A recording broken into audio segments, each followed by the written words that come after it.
Well, hello, guys. Thank you for tuning in to Un Poco Mas. My name is Danny Deals, and on behalf of executive producer Hurricane Lopez and supervising producer Stock Karen, we have a complaint we would like to speak with your manager. The complaint is this. I'm always a bridesmaid and I'm never a bride. My friend Julia got married and she's horrible. She smells bad. She has no social skills. And we see these other stocks.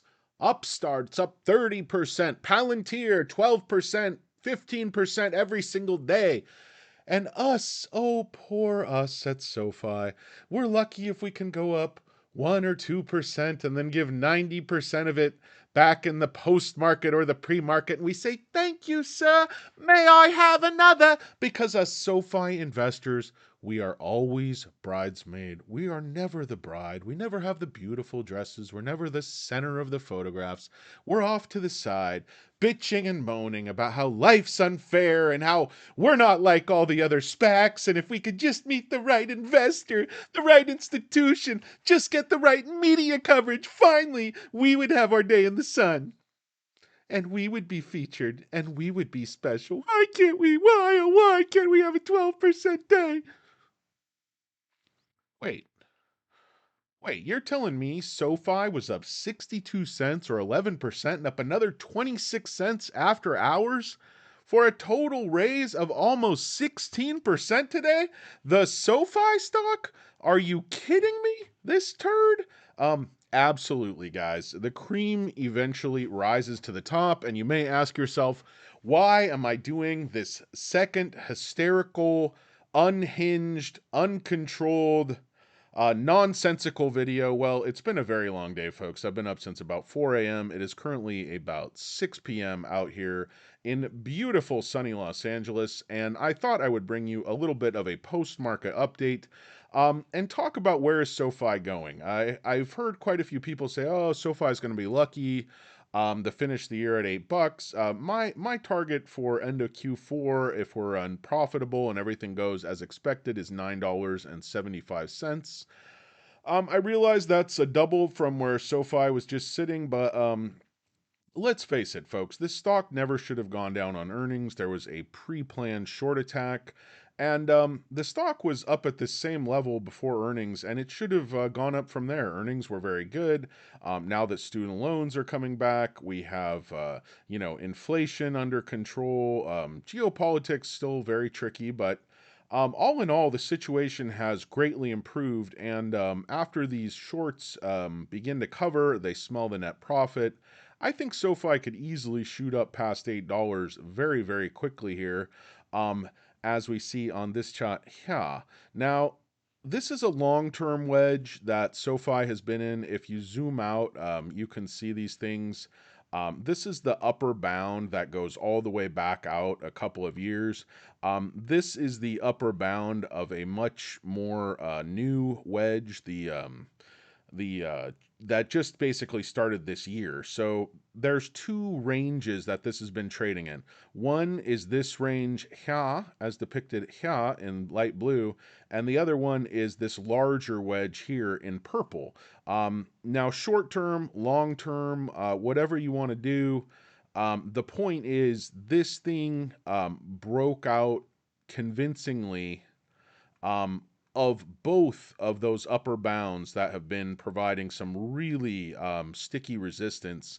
Not only did the stock break out past these two upper bounds of these wedges, but it's also coming up quite convincingly, even steeper than my trend line that it's been on here since the 15th of May. Now we see it test this line. It kind of basically rides right along it, tests it here a third time, and then boom, breaks out above not only the 50-day moving average, but these two upper bound trend lines that have been providing resistance on the stock going back literally for years. So this is an extremely critical move. I am willing, because of the gravity of this particular nexus, this particular situation, I'm going to go to a doodle and I'm just going to doodle that right in there and say this turds is critical. Um, This is what we have been waiting for, guys, potentially. Um, we see shorts loosening their grip on the stock. We see the media in full swing, praising SOFI, poo pooing the short narrative as advanced by Wedbush.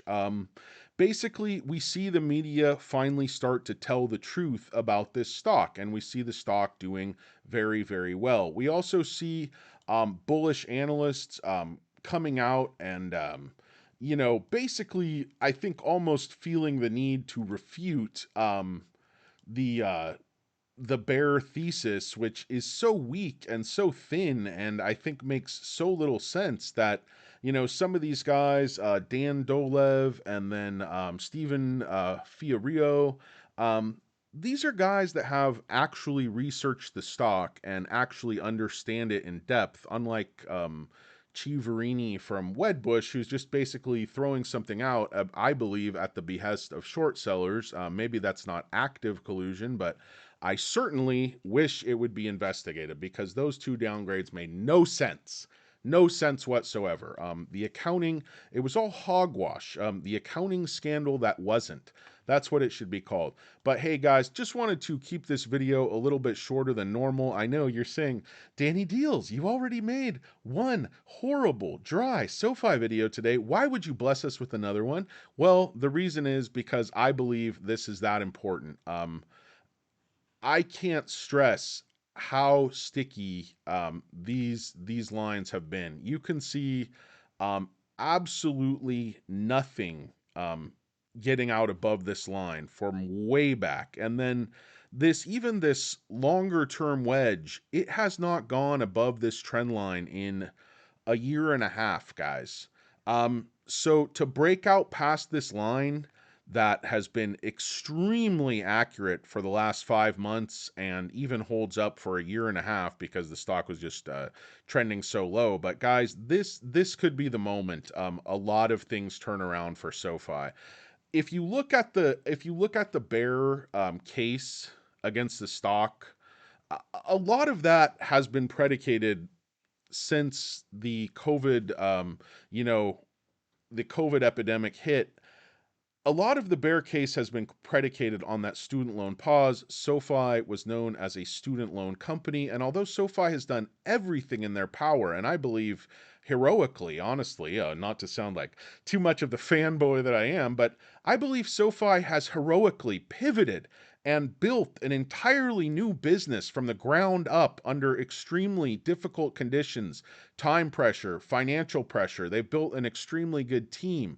And I think Wall Street cannot ignore that anymore. Institutional investors will not be able to ignore that anymore. We could very, very easily dial up a break even quarter in Q3 or even a profitable quarter in Q3. And when you talk about Q4, things will be in full swing at the football stadium out in SoFi Stadium. It is great publicity. I think it was an incredibly good decision, although it was a lot of money.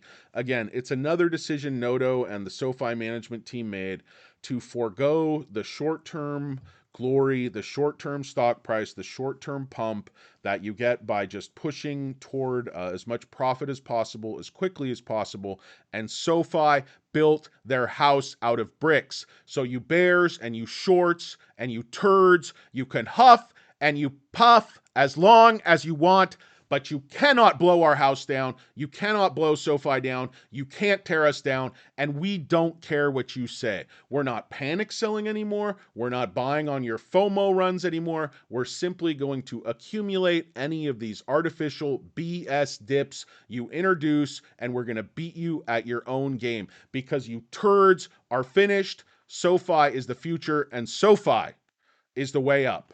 And guys, with that, I will bid you adieu and say, perhaps once today, SoFi, us stockholders, us Karens who are always complaining, always want something more, always want to know why isn't it our turn? Why didn't he ask me to dance? In any case, guys, I'm getting a little carried away. I'm a little sleep deprived.